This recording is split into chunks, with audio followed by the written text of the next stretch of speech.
Hey everyone. Today, we're going to talk about something that's, well, it's a sensitive topic, but it's also a really vital one. We're going to explore how to recognize the gentle signals the body sends as it gets ready for its final chapter. And we're going to do this with compassion, with a real desire to understand, not to be afraid. This question is really at the heart of our entire conversation today. It's not about trying to predict the future or getting lost in fear. It's all about learning to listen with an open heart, so we can respond with love and care instead of with panic. And I really want to stress this. The whole point here isn't to create anxiety. It's to empower you with knowledge. Because when you understand these signs, it allows us to shift our focus. We stop trying to fix what's happening, and we start focusing on providing comfort, dignity, and a really meaningful connection. As we get older, our bodies are always communicating with us, right? Most of the time, the messages are pretty subtle.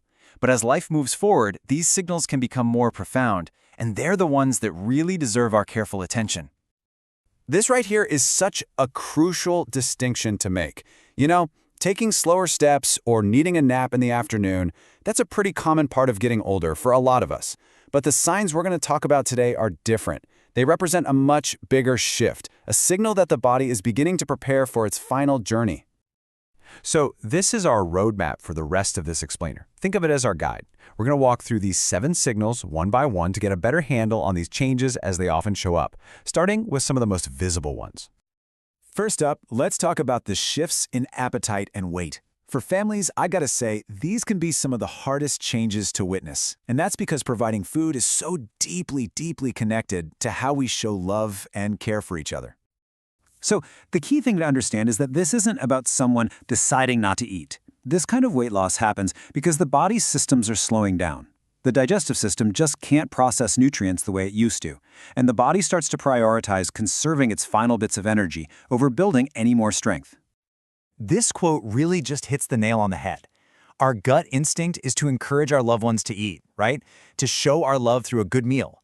But what this explains is that all that pressure can actually create discomfort. The body is telling us its limits, and our job really shifts to listening and honoring that message. So what can we actually do? Well, we can shift our focus from calories to comfort. Things like offering small, flavorful bites of something they love, or just creating a loving atmosphere at mealtimes without any pressure. That can make all the difference. The goal becomes connection, not just consumption. Okay, next, let's look at the internal shifts, the ones related to energy and blood flow. Now, these signs can be a little less obvious at first, but they really represent a profound change in how the body is operating. And this isn't the kind of tired you feel after a long day at work. No way. Profound fatigue is a deep, unshakable exhaustion. It's what happens when the body's core systems, like the heart and lungs, are having to work so much harder just to maintain basic functions. It just leaves very little energy for anything else. This comparison just makes it crystal clear. With normal tiredness, a good rest usually restores you. But with profound fatigue, even simple things like holding a conversation or just sitting up can feel like climbing a mountain. Rest just doesn't bring that same relief anymore. Wow, this is such a powerful insight. When a loved one starts to pull away or seems to lose interest, it can be really painful. But it's so important to understand that this is almost never a reflection of how they feel about you. It's the body in survival mode, just conserving every last ounce of energy it has. And this leads us directly to changes in the skin. See, as the body prioritizes its own survival, it cleverly redirects blood flow away from the extremities, like hands and feet, and sends it towards the vital organs, like the heart and the brain. It's a totally natural, physiological process. And of course, seeing these changes, skin that might look a bit mottled or feels cool when you touch it, can be really alarming. It is so natural to worry that your loved one is cold or uncomfortable. That's the normal emotional reaction to a very visible sign. So the most compassionate thing we can do is just provide simple comfort. A warm, soft blanket, some cozy socks, or even just the warmth of your hand on theirs can be incredibly reassuring. It's all about creating a feeling of safety and care, not about trying to fix their circulation. All right, the final set of signs we're going to explore involves a natural withdrawal from the world outside. This is the body and the spirit beginning that gentle process of letting go. Someone who was maybe once the life of the party might now just prefer silence. You might notice conversations get shorter, or they might just spend more time sleeping. This isn't a rejection of the people they love, it's the body's way of saying it needs quiet to complete its journey. And what this means is that you don't have to feel this pressure to constantly fill the silence.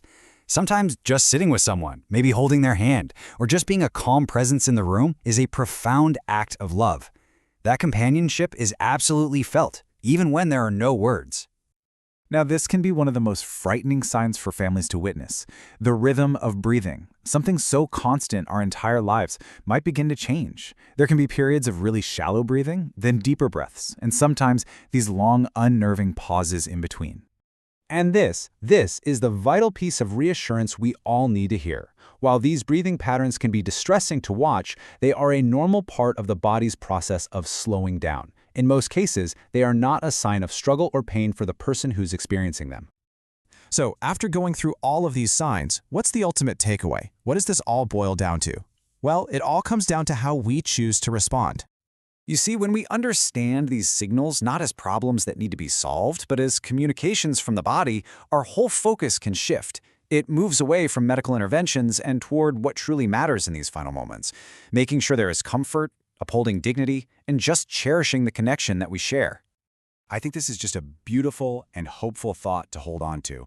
Even as the body gets weaker, the spirit can still connect. The goal is simply to create an environment where these small but incredibly precious moments can still happen. And this is the question I'd really like to leave you with. By understanding these 7 signs, we're given an opportunity to move past our own fear and anxiety. We can transform that energy into providing a calm, loving presence, turning a time of concern into a final, meaningful chapter of connection. Thanks so much for joining me.